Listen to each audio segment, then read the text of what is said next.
É, no meio de tanta coisa que eu assisti, eu também assisti o filme Harry Potter. Os filmes Harry Potter. Harry Potter. Os filmes do Harry Potter. E foram filmes que eu achava muito legal quando eu era criança ainda. Muitos dos filmes das séries, das novelas que eu assisti foram quando eu era criança. E realmente, hoje eu voltei a assistir, eu tentei assistir melhor, tentei entender melhor. Então, a maioria das vezes eu vou falar, quando eu era criança assistia isso, e assisti um dia desses, e tudo mais, porque realmente foram coisas que eu assistia. E hoje eu consegui assistir de novo e tenho uma ideia mais aprofundada sobre o assunto. Às vezes eu entendi de uma forma e depois entendi de outra. Então, são coisas que chamam muito a minha atenção e eu vou lá e assisto. Então, o Harry Potter foi um filme assim, foram filmes que eu assisti e eles têm o seu assunto. E eu organizei tudinho. Alguns não têm o que acontece, porque eu não tive tempo para ver. Mas alguns têm o que tinha nesse filme em si. O primeiro filme ele fala sobre a Pedra Filosofal. Fala sobre Harry Potter, como Harry Potter nasce, ele é o escolhido e não sei o que mais. E uma burocracia toda, o Harry Potter vai conhecer o mundo onde ele vai viver agora como bruxo. Então quem assistiu sabe as coisas que aconteceram no começo. Tudo acontece no primeiro filme. No segundo filme, que o primeiro filme foi em 2001, no segundo filme já, A Câmara Secreta, 2002, é onde Harry Potter já luta contra uma cobra. Como eu esqueci o nome da cobra. É Basilisco. É o segundo filme, também muito bacana. Também eu acho que é o filme que eu começo a gostar dos filmes, porque eu sempre falo que o Harry Potter ele foi assim, tipo, crescendo, né? Quando finalizou essa saga, o Harry Potter já estava com os 19, essa base. Quando ele chegou lá, ele estava com 10, parece. Com 10 anos ou 12. Não lembro muito bem quantos anos o Harry Potter tinha quando começou o primeiro filme. E aí no final já estava diferente, então foram mudando as coisas. E quando eu fui assistir de novo, eu já não entendia da maneira que eu assisti na primeira vez. Primeira vez eu fui naquela forma inocente, olha só, não sei o quê. Aí tinha aquele medo, sabe? A inocência que eu falo era esse lado, assim, tipo, de medo. Então eu só fui até o quinto filme. Depois de lá eu tinha medo, porque o quinto filme parece que foi muito difícil. Se eu não me engano, é o quinto filme, onde eu esqueci o nome dele agora, o Cedrico morre. Então eu fiquei muito assustada, o Harry Potter tendo que ir para um mundo onde tinha tipo um algo espiritual muito forte, então eu fiquei com muito medo, assisti esse filme uma vez, e a outra vez eu assisti de noite, de madrugada, 3 horas. Peguei o celular da mamãe escondido e fui assistir. Então já imagino o medo. O terceiro filme eu acho que é o Fugitivo, o Prisioneiro de Azkaban, uma coisa assim, que é de 2004. Esse eu não lembro muito bem.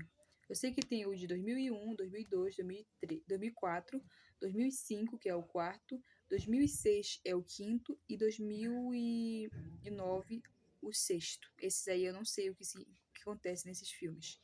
Tem o sétimo, que é Harry Potter e as Relíquias da Morte, parte um, ele é 2010. No oitavo filme, o Harry Potter também e as Relíquias da Morte é a parte 2, já é de 2011. Aí eu escrevi aqui, seria incrível ler ou ter os livros os livros dele, né? Esse daí eu assisti do 16/10/2024. Tem um tempo já que eu fiz esse sacrifício de assistir todos esses filmes. Não foi um sacrifício, né? Mas foi um tempinho lá perdido. Assim, eu digo perdido porque a gente deixa algumas coisas para fazer, né, e tal. Ou a gente faz tudo rápido para tentar assistir alguma coisa no dia a dia. Então, foi um filme assim que eu gostei muito. E eu falei sobre essa questão, que queria assistir ver os livros. Eu cheguei a ler um pouco, mas não teve a mesma energia que eu tinha visto nos filmes. Mas eu tenho vontade de assistir ainda. Aí eu fiz uma observação aqui. Essas observações são para melhor desempenho, gente, de observar coisas ou assuntos. Eu fiz uma breve observação.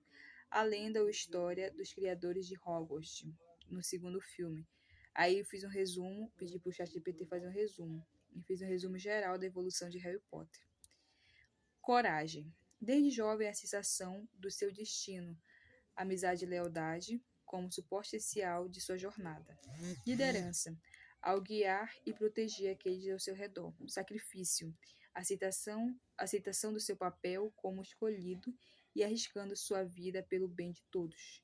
Sabedoria, ao perceber que o poder não é o que define o herói, mas sim o amor e as escolhas que fazemos. Muito legal essa ideia. Aqui vamos ver a autora de Harry Potter. É ela que colocou isso aqui, né? As relíquias da morte são 3. A varinha das varinhas, a pedra da ressurreição, a capa da invisibilidade. Essa é a lenda contada no 7º filme e no 8º, né? Quais foram os 3 pedidos de cada um dos irmãos? Essas foram perguntas que eu fiz no caderno, porque eu queria relembrar, e aí eu coloquei aqui. E aí ficou assim o básico resumo, que a gente fez uma junção do ChatGPT e de algumas coisas que eu lembrava, aí ficou isso. O primeiro pedido foi... Não tá aqui o primeiro pedido, eu não lembro. O segundo foi, ele pediu a vida que pudesse trazer os mortos, tipo, uma vida que pudesse trazer de volta as pessoas que morreram. O terceiro pedido foi, do terceiro irmão, foi a morte, pediu a morte algo que pudesse fazer escapar dela. Aí eu perguntei assim, quantos foram as Horcruxes de Voldemort? E quais foram? Aí colocou, eram 7. Diário de Tom Riddle, parece uma coisa assim, é mencionado no 2º filme. Segundo, o Anel de Cervolo Luantes, aqui já foi ChatGPT, por isso que eu não sei pronunciar. Terceiro, Medalhão de Salazar Slytherin, não faço a menor ideia como pronunciar. Quarto, Taça de Elga e um nome esquisito. O quinto, Diadema de Rowena Ravenclaw, uma coisa assim, eu não lembro muito bem. A sexta era Nanine e a sétima o Harry Potter. Não foi uma Horcrux intencional, como as outras, mas foi uma Horcrux que o Voldemort criou sem querer. Então, esse filme ele me chamou muita atenção mesmo, muito, muito mesmo. E eu tava passando por uma dificuldade, assim, questão de destino mesmo, no momento que eu assisti todos esses filmes. Então mexeu muito comigo a questão da trajetória do Harry Potter. Eu chorava toda hora quando assistia esse filme. Toda hora eu tava chorando. Oh, Harry Potter sofreu. Oh, eu tô sofrendo. Essa coisa toda. A questão do chamado. Eu ficava pensando assim, o que a gente é chamado pra quê?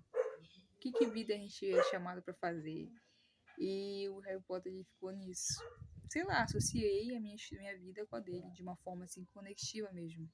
Então foram filmes que me chamaram a atenção e que eu gostei muito de passar aquele tempo assistindo. Gostei muito de perder a noção do tempo com eles. O Harry Potter é uma saga legal e talvez eu fale sobre esse filme mais vezes, talvez de maneira separada, só que agora mesmo, como é pouco tempo para falar aqui, eu queria falar somente essa questão dessa ideia de lógica, essa organização que eu fiz há um tempo, para ficar por aqui. Uma coisa importante é a questão da junção que tem Harry Potter com Animais Fantásticos. São 3 filmes de Animais Fantásticos que eu não consegui muito bem gostar, sabe? Não gostei muito dos filmes do Animais Fantásticos. Eu cheguei a assistir o filme Animais Fantásticos e Onde Habitam no dia 30/7/2025. Cheguei a fazer esse esforço porque realmente eu não gostei. Os Crimes de Gryffindor, parece uma coisa assim, Gryffindor, que é o 2º filme, eu assisti no dia 3/8/2025. Animais Fantásticos e os Crimes de Gryffindor, uma coisa assim. E eu não cheguei a assistir ainda os filmes Os Segredos de Dumbledore, que é de 2022. Então faltou assistir, eles dizem que explica um pouco a história sobre esse universo, sabe? Ele explica um pouco essa questão de o que acontecia e não sei o que. Dizem que até o Dumbledore é o carinha, eu não entendi muito bem. Só sei que eu parei no meio disso e foram nesses dias que eu assisti, dia 3/8/2025 e dia 30/7/2025, os 3 filmes.